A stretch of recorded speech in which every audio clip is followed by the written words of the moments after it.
Olá, é bom ter você de volta. Vamos ver as decisões do TST publicadas agora na segunda semana de setembro de 2018 que nos pareceram mais relevantes. O primeiro caso que examinamos então são os embargos 24.19.00, dígito 80 de 2006, no qual se reafirma o entendimento de que a reiteração de recurso e revista considerado prejudicado é suficiente para justificar a sua análise pelo TST. A emenda desse julgado traz que a parte autoral sustenta a tese da impossibilidade da ratificação do apelo, tido como prejudicado anteriormente pela turma e de necessidade de apresentação de novo recurso à vista. Permanecendo inalterada a situação jurídica anterior, não se pode impor à parte a repetição do que já havia sido arguído no primeiro recurso à revista. A mera reiteração das insurgências já expostas é suficiente para demonstrar o interesse no julgamento do recurso à revista quanto aos temas remanescentes que ficaram prejudicados. A situação que é examinada nesse caso é relativamente comum no TST, ou seja, a parte interpõe o recurso em revista contando, além das questões de mérito, alguma questão preliminar, alguma questão prejudicial. Caso esse tema prejudicial ou preliminar seja conhecido e provido pelo TST, em geral isso determina o retorno dos autos ao Tribunal Regional. Assim, por exemplo, se a parte alega negativa de prestação jurisdicional, se o TST reconhece que houve essa negativa, há necessidade do retorno dos autos ao TRT para que o TRT complemente a prestação jurisdicional. E nessa hipótese, o que ocorre?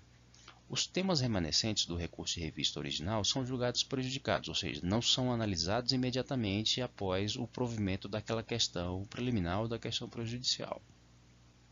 Surge a dúvida, então, de como proceder. Se a parte deveria interpor novo recurso revista, se a mera reiteração das alegações anteriores seria suficiente, ou ainda se sequer haveria qualquer tipo de necessidade de alegação da parte para que o procedimento, para que o processamento do recurso revista continuasse com o retorno dos autos ao TST.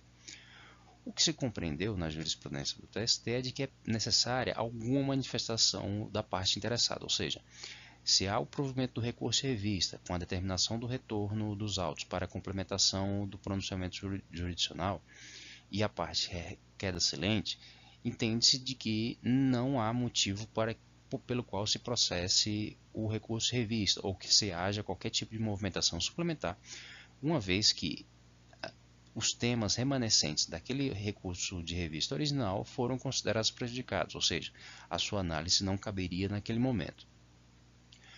Havia dúvida, então, entre a necessidade de mera reiteração, ou seja, uma simples petição em que a parte manifestasse seu interesse na continuidade do exame daquele recurso de revista, renovando as alegações constantes do recurso de revista anterior.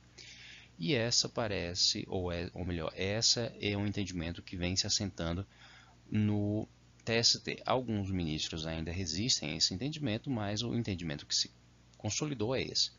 A parte tem que se manifestar, mas basta que ela reitere, por simples petição, as razões já postas no recurso de revista anterior. Não há necessidade da apresentação de um novo recurso de revista.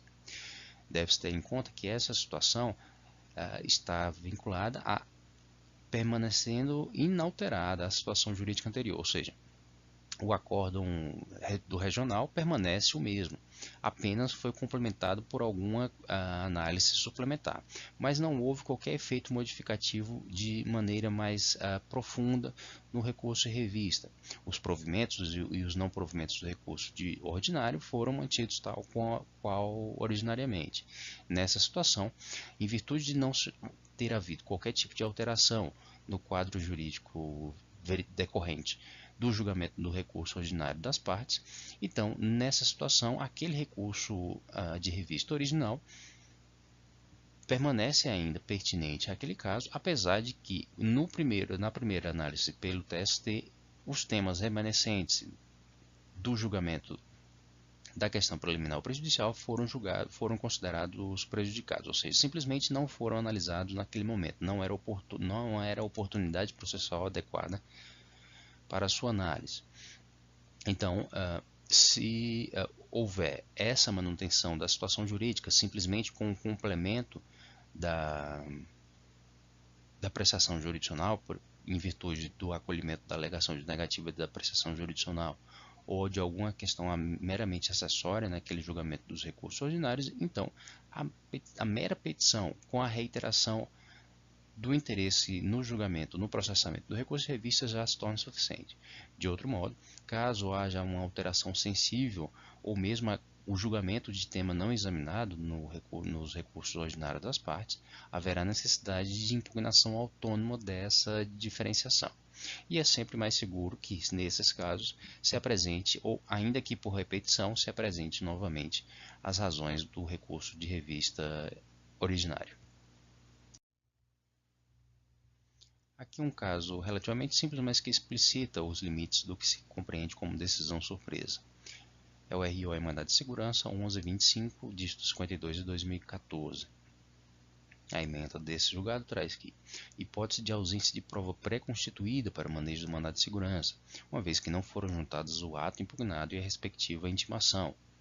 Tais documentos são indispensáveis, pois permitem verificar a alegada violação de direito líquido e certo, assim como o prazo decadencial. Não configuração de decisão surpresa diante da sentença das partes sob possível incidência da referida súmula, a súmula 415 do TST.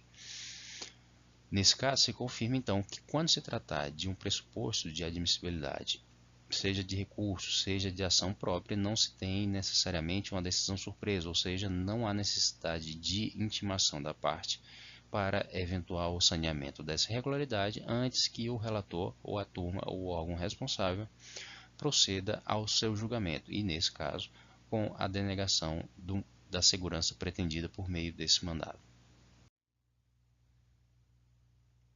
E aqui também se confirma um entendimento do TST acerca da garantia no emprego aos empregados eleitos para a representação sindical, é o que se tem no agravo em embargos 1959, dígito 67 de 2011. A ementa do julgado traz que essa Corte pacificou o entendimento de que o reconhecimento da garantia no emprego ao empregado eleito para cargo de direção ou representação sindical independe da efetivação do registro do respectivo sindicato no Ministério do Trabalho ou cartório de registro de títulos e documentos precedentes dessa subseção. Vamos aproveitar então esse caso para alguns refinamentos terminológicos. De novo, em virtude de precedente se caracterizar como um termo próprio, um termo legalmente definido, deve-se evitar usar precedente quando não se está diante da hipótese contemplada na legislação. Aqui o que se tem simplesmente são julgados que, logicamente, são anteriores e que correspondem a esse mesmo entendimento, ou seja, não se trata dos precedentes obrigatórios contemplados no CPC. De outra parte, ainda persiste a doutrina e mesmo alguma jurisprudência a referir a garantia no emprego como estabilidade. No caso, em virtude das modificações, especialmente da implantação do regime do FGTS, esse regime de estabilidade não tem mais lugar na iniciativa privada, especialmente com relação aos vínculos de emprego. Na administração pública ainda há espaço para a estabilidade propriamente dita, mas o que se tem no âmbito da CLT e dos contratos de trabalho em geral é a garantia no emprego. Esse seria o termo adequado. Aqui também se detecta dois elementos importantes na caracterização da regularidade da representação sindical, ou seja, essa figura bipartida da instituição sindical. Inicialmente, o sindicato se estabelece como uma associação civil que deve ser registrada no cartório. Em seguida, esse registro é levado ao Ministério do Trabalho para aferição do preenchimento dos requisitos relativos à unicidade sindical.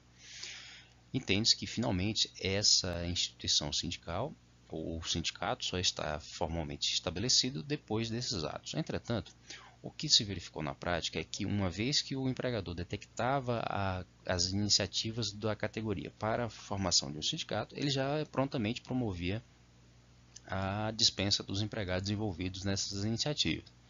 Assim, a jurisprudência do TST se consolidou no sentido de que, eventualmente, mesmo antes de qualquer registro, mas já detectada a iniciativa sindical, a iniciativa na formação de um sindicato, já se poderia assegurar aos trabalhadores envolvidos nessa atuação a garantia no emprego, exatamente como forma de proteger a liberdade sindical desses trabalhadores.